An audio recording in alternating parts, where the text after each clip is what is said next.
श्री सच्चिदानंद सद्गुरु साईनाथ महाराज की जय। आरती साई बाबा सौख्यदातार जीवा, चरण रजतणी द्यावा दासा विसावा, भक्ता विसावा। आरती साई बाबा जाळूनी आनंद, स्वस्वरूपी राहे रंग। मुमुक्ष जना दावी निज डोळा श्रीरंग, डोळा श्रीरंग। आरती साई बाबा जया मनी जैसा भाव, दया तैसा अनुभव। दाविसी दया घना ऐसी तुझी माव, तुझी माव। आरती साई बाबा तुमचे नाम ध्याता, अरे संस्कृती व्यथा। अगाध तव करणी मार्ग दाविसी अनाथा, दाविसी अनाथा। आरती साई बाबा कलियुगी अवतार, सगुण परब्रह्म साचार। अवतीर्ण झालासे स्वामी दत्त दिगंबर, दत्त दिगंबर। आरती साई बाबा आठा दिवसा गुरुवारी, भक्त करे तिवारी। प्रभु पद पाहावया भव भय निवारी, भय निवारी। आरती साई बाबा माझा निज द्रव्य ठेवा, तव चरण रज सेवा। मागणीची आता तुम्हा देवादिदेवा, देवादिदेवा। आरती साई बाबा इच्छित दिन चातक, निर्मल धोय निज सुख। पाजावे माधवाया सांभाळ आपुली भाग, आपुली भाग। आरती साई बाबा सौख्यदातार जीवा, चरण रजतणी द्यावा दासा विसावा, भक्ता विसावा। आरती साई बाबा शिर्डी माझे पंढरपूर, साई बाबा रमावर, बाबा रमावर। साई बाबा रमावर शुद्ध भक्ती चंद्रभागा, भाव पुंडलिक जागा, पुंडलिक जागा। भाव पुंडलिक जागा। याहो याहो अवघे जन, करा बाबाशी वंदन, साईशी वंदन। करा बाबाशी वंदन, गणू म्हणे बाबा साई। भाव भाव माझे आई, भाव माझे आई, भाव भाव माझे आई। घालीन लोटांगण वंदीन चरण, डोळ्यान पाहिन रूप तुझे। प्रेमी अलंकीन आनंदी पूजिन, भावे ओवाळीन म्हणे नमा। त्वमेव माता पिता त्वमेव, त्वमेव बंधु सखा त्वमेव। त्वमेव विद्या द्रविणः त्वमेव, त्वमेव सर्वं मम देवदेव। कायेन वाचा मनसेन्द्रियैर्वा बुद्ध्यात्मना वा प्रकृतिप्रभावात् करोमि यद्यत् सकलं परस्मै नारायणायति समर्पयामि। अच्युतं केशवं रामनारायणं कृष्णदामोदरं वासुदेवं हरि श्रीधरं माधवं गोपिकावल्लभं जानकीनायकं रामचन्द्रं भजे। हरे राम राम राम हरे हरे, हरे कृष्ण कृष्ण कृष्ण हरे हरे। श्री गुरुदेवा दत्त अनंता तुला ते कसे रे स्तवावे, अनंता तुला ते कसे रे नमावे। अनंता मुखाचा शिणे शेष गाथा, नमस्कार साष्टांग श्री साईनाथा। स्मरावे मनी त्वत्पदा नित्य भावे, पुरावे तरे भक्तीसाठी स्वभावे। तरावे जगातारुणी मा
संकटवारुणी ऐसा येईवा या परिध्यान तुझे गुरुराया दृश्य करी नयनाया पूर्णानंद सुखे एकाया लाविषि हरि गुण गाया ऐसा येईवा साई दिगंबरा अक्षय रूप अवतारा सर्व हि व्यापक तो श्रुतिसारा अनुसया त्रिकुमारा बाबा येईवा सदा सस्वरूपं चिदानन्दकन्दं जगत्सम्भवस्थान संहारहेतुं स्वभक्तेच्छया मानुषं दर्शयन्तं नमामीश्वरं सद्गुरुं साईनाथं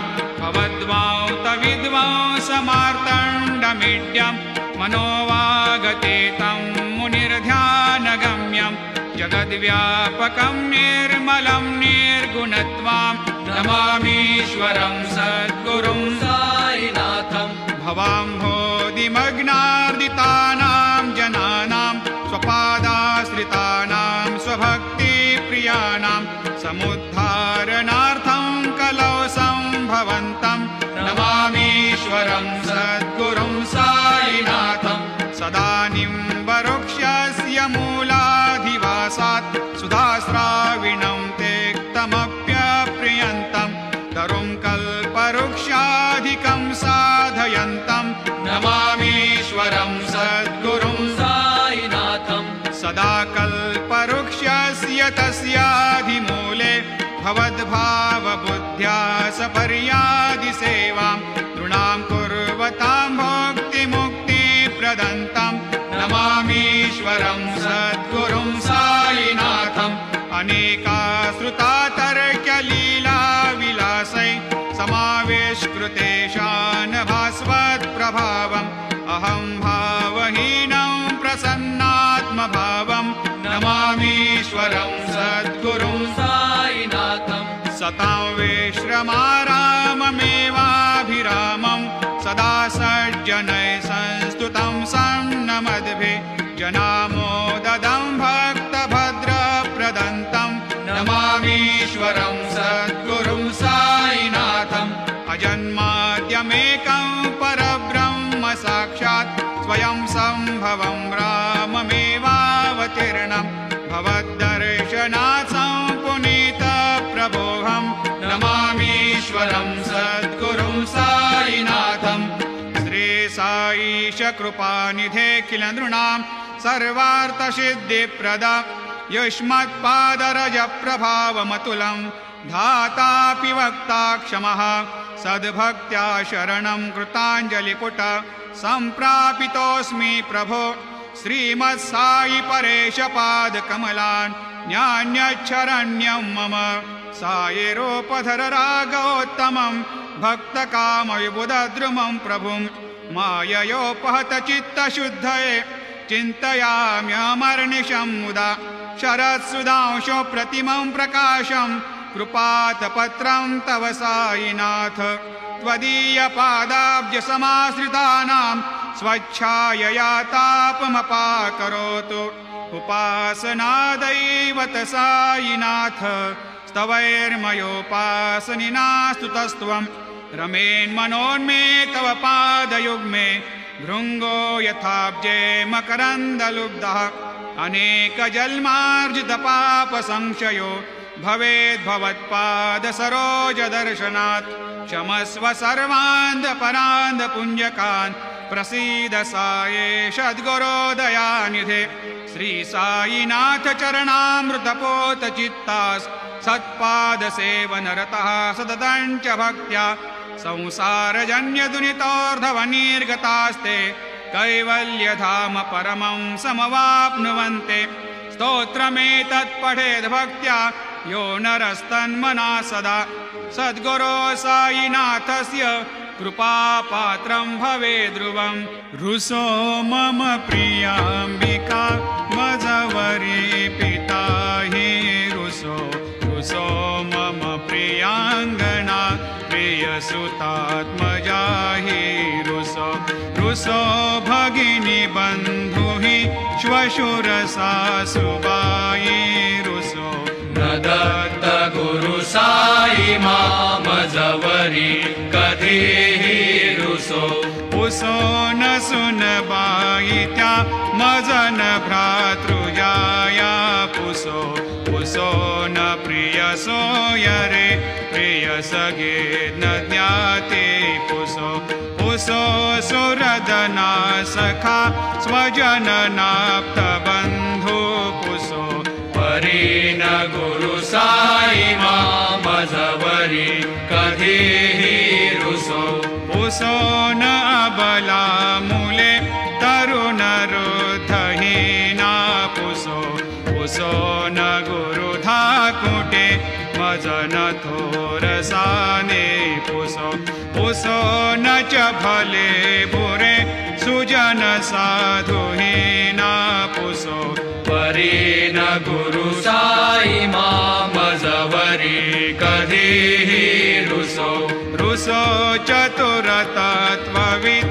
विबुध प्राज्ञ ज्ञानी रुसो रुसो हि विदुषी स्त्रिया कुशल पंडिता हि रुसो रुसो महीपते यति भजक तापसे हे रुसो न दत्त गुरु साई मामजवरी कधीही रुसो रुसो कवि ऋषि मुनि अनघ सिद्ध योगे रुसो रुसो हि गृह देवता निकुल ग्राम देवी रुसो रुसो खल पिशाच हि मलिन डाकिने हे रुसो न दत्त गुरु साई मामजवरी कधीही रुसो रुसो मृग खग कृमि अखिल जीव जंतु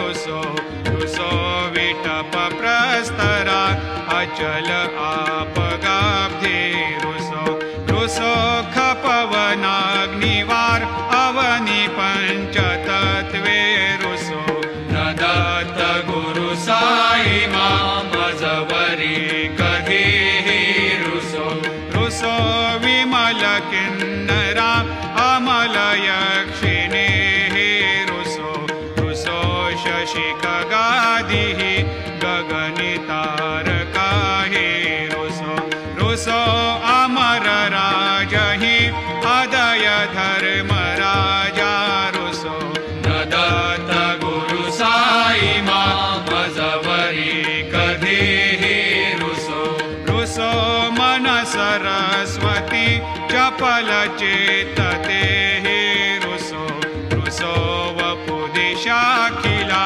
कठिन काल तो हे रुसो रुसो सकल विश्व हि मयि तु ब्रह्म गोलं रुसो न दत्त गुरु साई मामजवरी कधीही रुसो विमूढ मनुनी हसो मजन मत्सरा हेडसो वदाभिरुचि उल्हसो जनन कर्दमीनापसो न दुर्गधृतिचा धसो अशिव भाव मागे खसो प्रपंची मन हे रुसो दृढ विरक्ति चित्ती ठसो कुणाची घृणा नसो न च स्पृहा कशाचे असो सदैव हृदयी वसो मनसि ध्यानि साई वसो पदी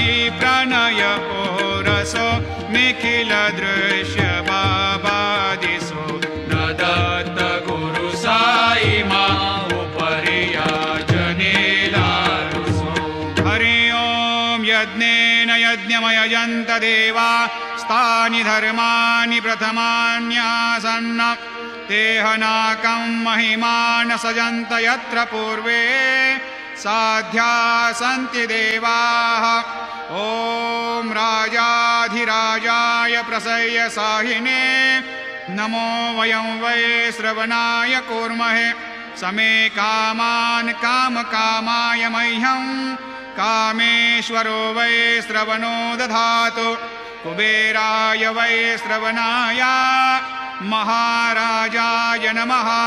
ॐ स्वस्ते साम्राज्यं भोज्यं स्वराज्यं वैराज्यं पारमेष्ठ्यं राज्यं महाराज्यमाधिपत्यमयं समन्तपर्याधीशात् सार्वभौमः सार्वायुषान्तादापरार्धात् पृथिव्यै समुद्रपर्यन्ताय एकराळिति तदप्येष श्लोकोऽभिगीतो मरुतः परिवेष्टारो मरुतस्यावसङ्ग्रहे आवीक्षितस्य कामप्रियैर्विश्वे देवा सभासदैति श्रीनारायण वासुदेवाय सच्चिदानन्द सद्गुरु साईनाथ महाराज की जय।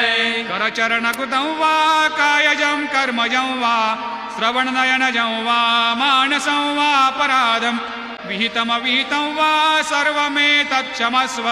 जय जय करुणाब्धे श्री प्रभो साईनाथ श्री सच्चिदानंद सद्गुरु साईनाथ महाराज।